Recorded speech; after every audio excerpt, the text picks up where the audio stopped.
Yeah, I was not expecting a visual novel literally just about taking a college class. Hopefully this isn't too dry for y'all. We are done with this chapter. I hope it wasn't too boring. An unusual rising tide of voices spreads through the rows. That was perfect, Evelyn. Keep talking, please. Could you please repeat the last part? Thank you all. You're so kind. But I've talked too much. Now it's question time. What do you mean, questions? Wait, I didn't pay any attention!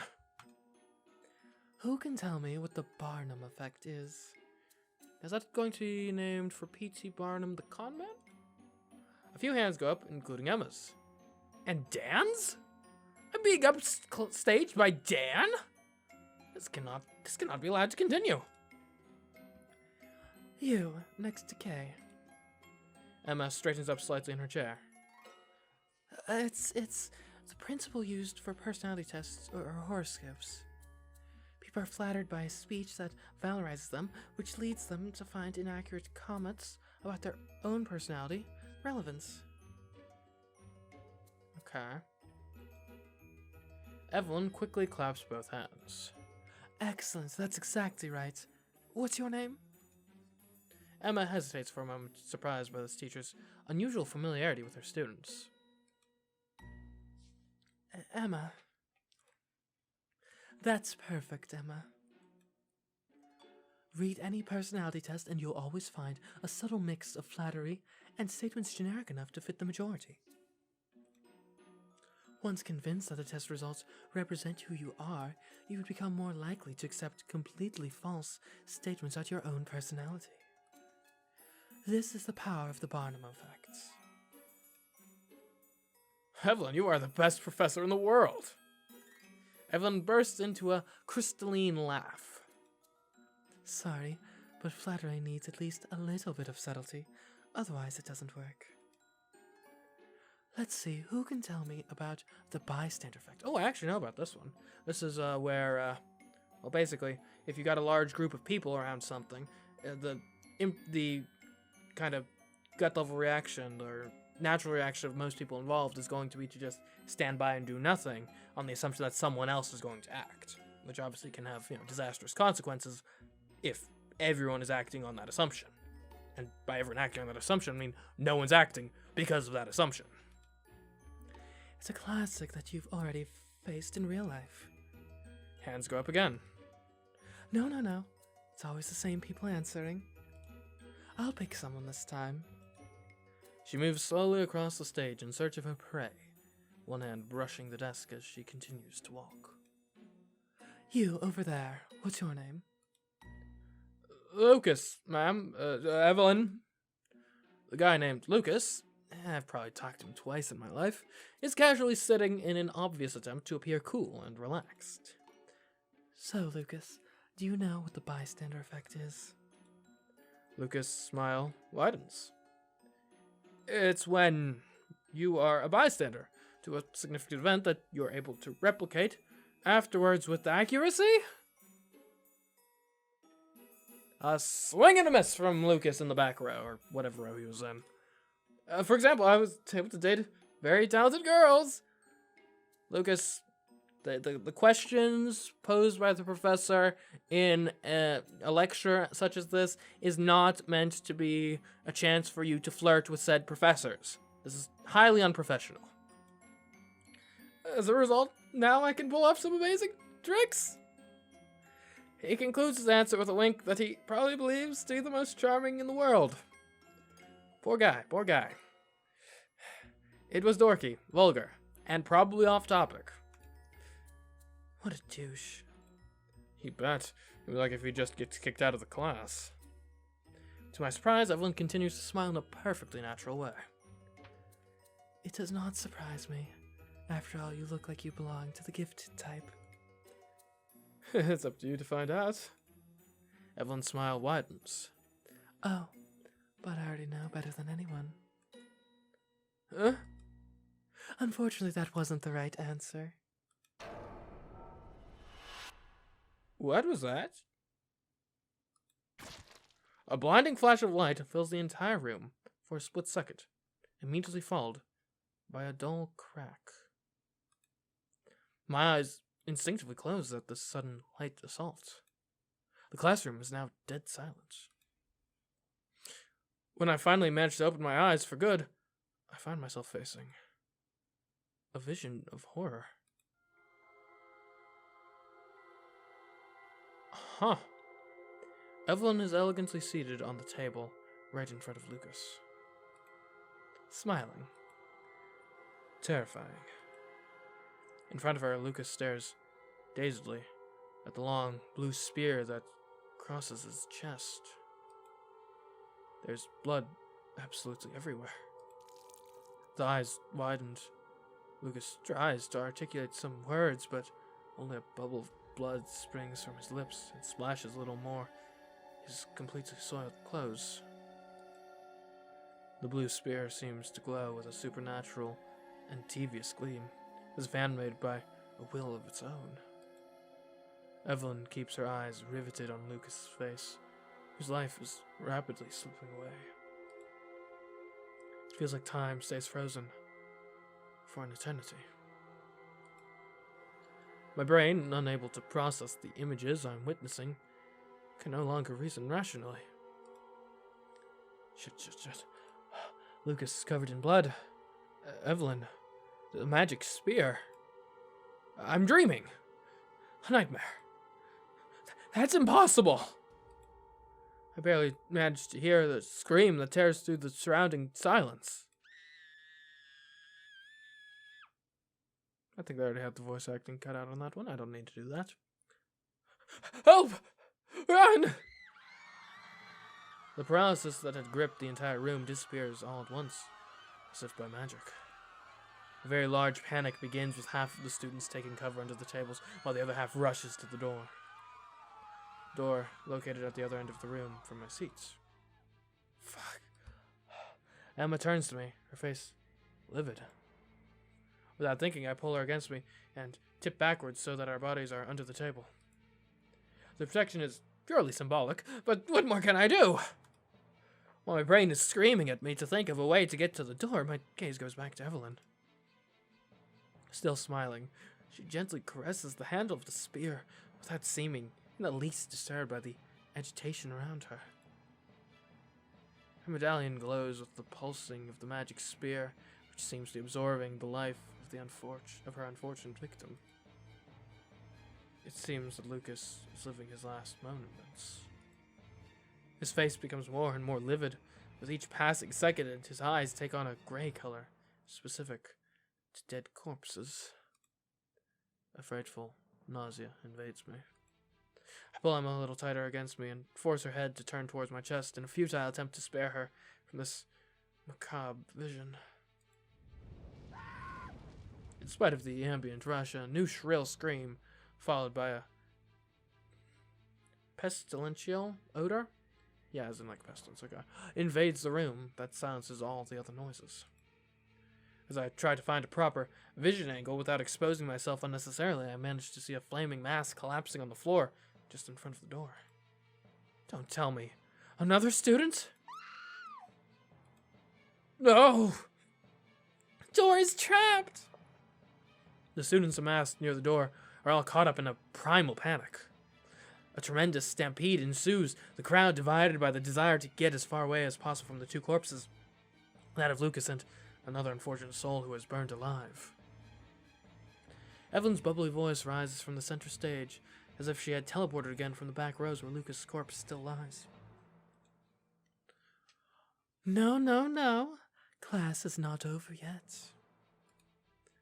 At these words, all the students froze, and a new, icy silence invaded the room.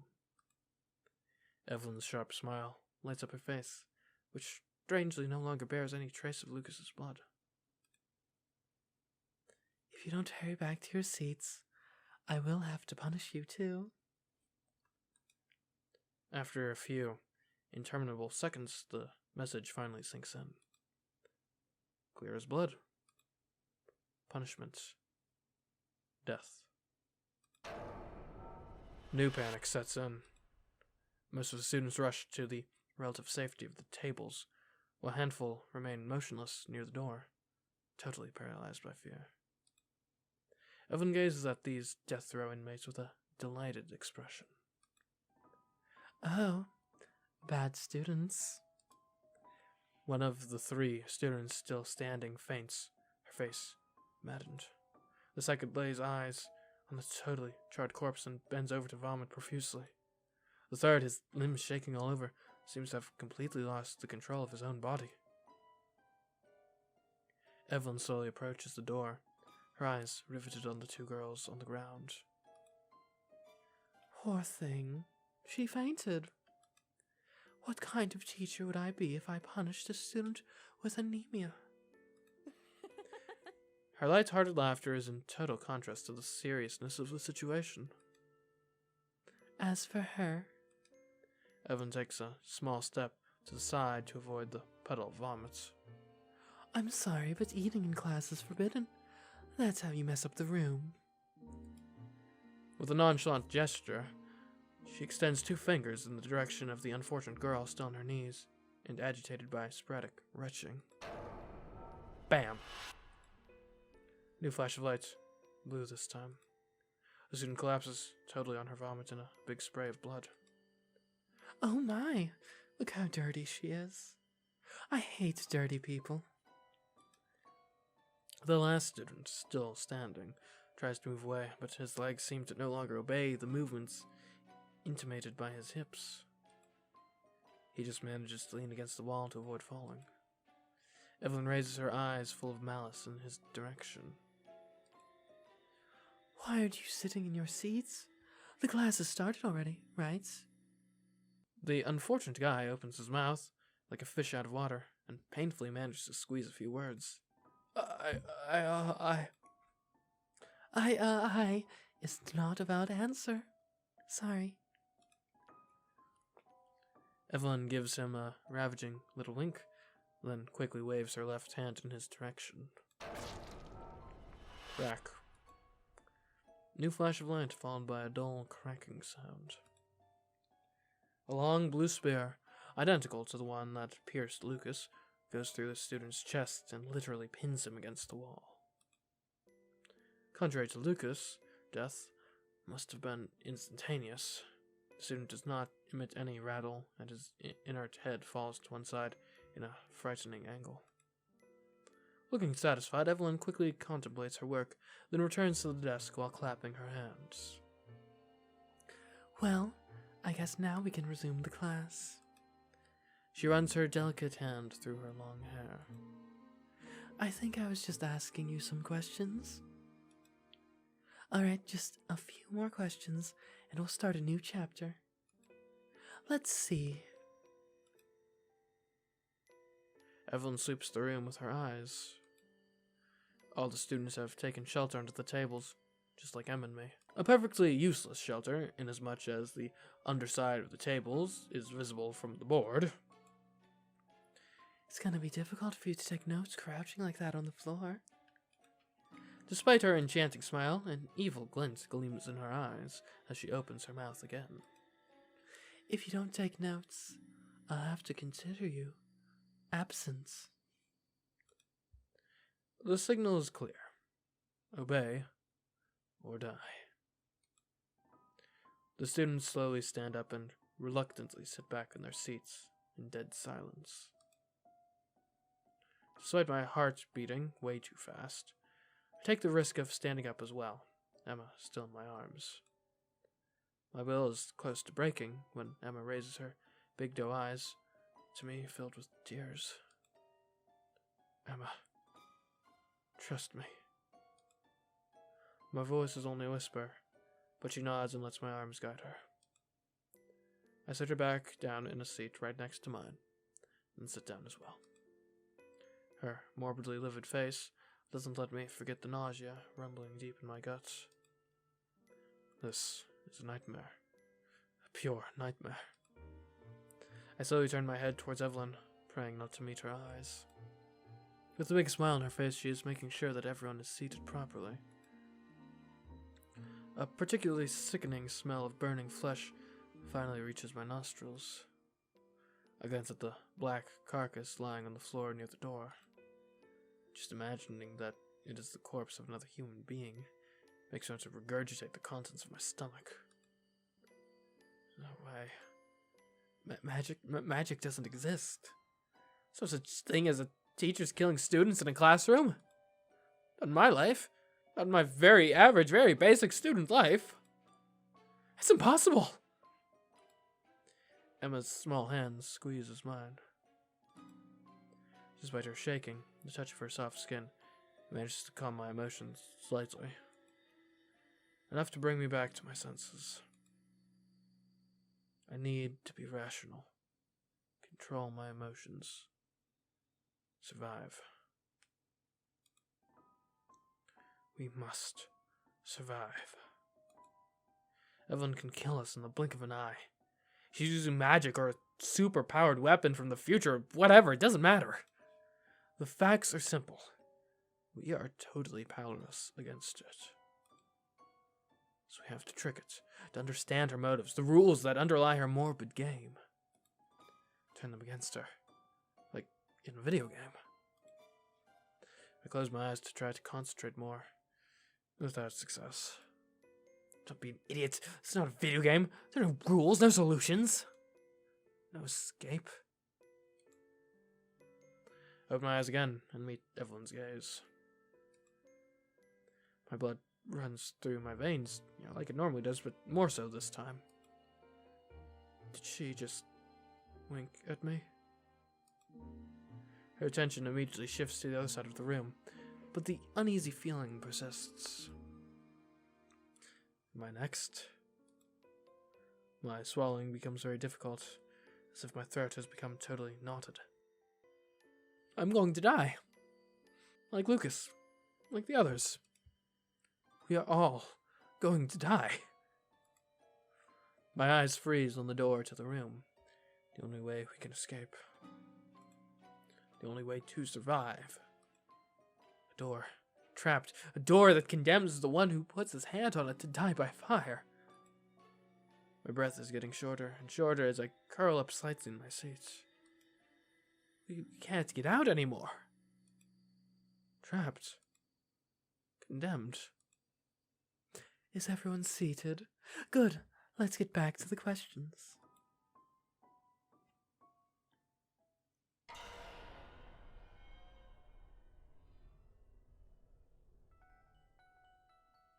I have a feeling you're not in a very talkative mood, so I guess I'll have to pick someone again.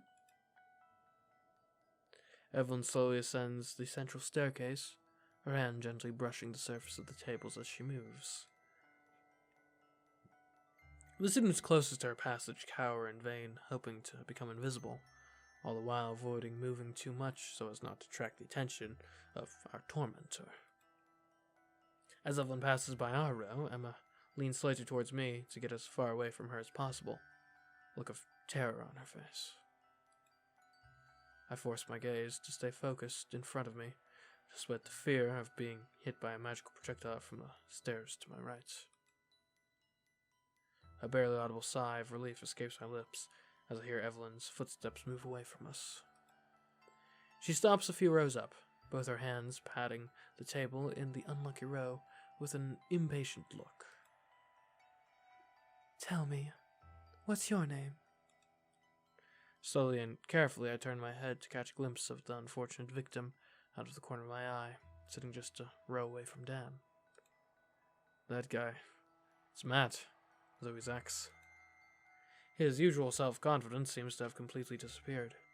Head straight up, empty eyes, he is unable to meet the glance of Evelyn, nor even to answer the question asked. Matt lets out a slight cry when Evelyn starts to move, convinced of his imminent death. To my surprise, she simply sits down in the seat next to him and leans her face towards him. Matt keeps his head turned towards the wall, as if paralyzed by fear. I can't help but feel a certain cowardly relief. Matt is next on the list. Not me. Poor guy. But it's not me. You won't tell me your name? That's too bad. Matt's voice is barely audible. Matt. Evelyn smiles delightedly. Well, Matt, thanks for being a volunteer. Matt swallows. As if he was a volunteer. She picked him herself. A little micro-sociology question regarding the family. Evelyn's smile, which initially seemed warm to me, now appears purely cruel. When a couple is expecting a child, who should make the decisions? Well, it's just a matter of opinion, is it not? Is there even a right answer? I mean, maybe the closest approximation is it should be, agreed upon, and you should consult with each other and agree together on stuff, right? You don't necessarily want one, spouse being a tyrant over the other. If just my word goes, to hell what you think, but again, the manner in which a family ought to be organized, structurally speaking and authority-wise, that's a matter of opinion. That's been hotly debated for thousands of years. Matt manages to emit an answer which is already a great feat, considering the perilous situation he finds himself in. So, the mother. Evelyn raises an eyebrow. Only the mother?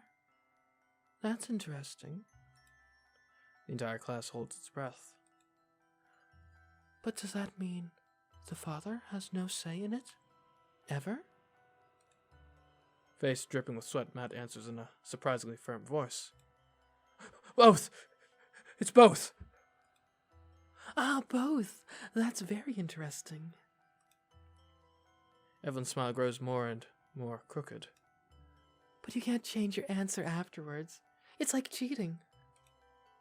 Matt abruptly turns to Evelyn, perpetual panic in his eyes. Wait, Well then. A short dagger adorned with Kabbalistic...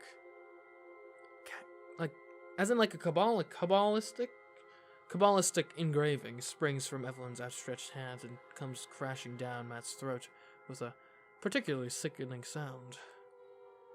The latter hopelessly brings his hands to his throat, blood spurting out everywhere. He ends up collapsing against the table in a frightful rattle.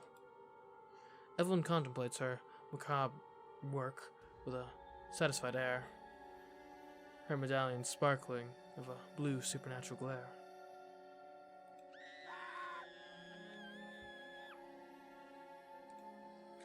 No! A few howls echo through the room. I squeeze Emma's hand tightly, hoping that she will manage to suppress any sound. The last thing we need right now is to attract Evelyn's attention.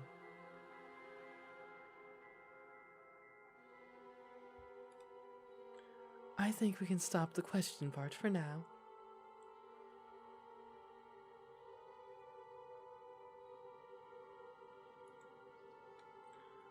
Her perky look is perfectly surreal, considering the murder she just committed in cold blood.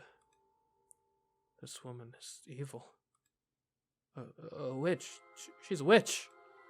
Powerful, cruel. I hope you'll listen more carefully from now on. Otherwise, you'll keep giving me the wrong answers. Evelyn quickly walks back down the stairs towards the board and turns back to the class. I expect you all to take notes seriously.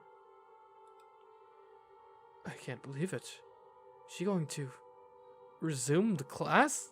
Like nothing happened? Now, let's talk about microsociology. Without the slightest regard for the various corpses littering the room, Evelyn begins to recite a sociology lecture before the simultaneously frightening and bewildered eyes of the still living students. Are frightened and bewildered. I feel like you are completely asleep this morning. Come on, take notes. All the students are now aware that each of her recommendations carries with it a threat of imminent death.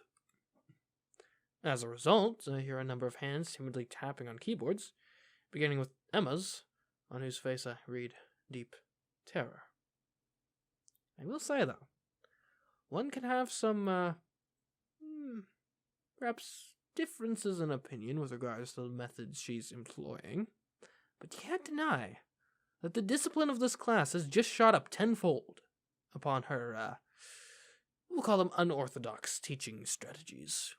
Not saying I endorse it, but I'm just saying, there's pros and cons to basically everything. With a pleading look, she tells me to imitate her to avoid the witch's wrath. The witch who killed Lucas. And Matt. The one who will probably kill us all by the end of this day. With trembling hands, I barely manage to unlock my laptop. The chat window appears before me, flooded with new messages. She uses magic. This is a nightmare. I'm having a nightmare. I just want to wake up. I'm in a nightmare. We're all in a nightmare. There's no such thing as magic. That's impossible. She's a witch. She can kill us all with one look. I still can't get a signal. Someone call 911. We still don't have internet. It's because of her. It's her magic. We're all gonna die. She killed Matt. I'm about to throw up, but she'll kill me if she hears me. We can kill her if we all go together. Who's with me? We're all gonna die, idiots. She's using magic. We can't do anything. I don't want to die. Please save me. Please. Please. Focus. There's got to be a way out of this. Yeah, let's go and kill her. She won't have the time to get us all. I don't want to die. You should try that on your own. I'm sitting next to Lucas. It smells unbearable. Please help me. Save me. Please. My parents are rich. Please save me. We're all in this together. You moron. Calm down. We'll come up with a plan. We need to exchange the answers to the questions on this chat so we don't die. We're all gonna die anyway. Also, if we start exchanging the answers, cheating may also come with the penalty of death. Just food for thoughts. Everybody sit still, or you'll die. You just have to sit there and pretend to take notes. It's a divine punishment. It's because you are all sinners. Shut up! It's all your fault.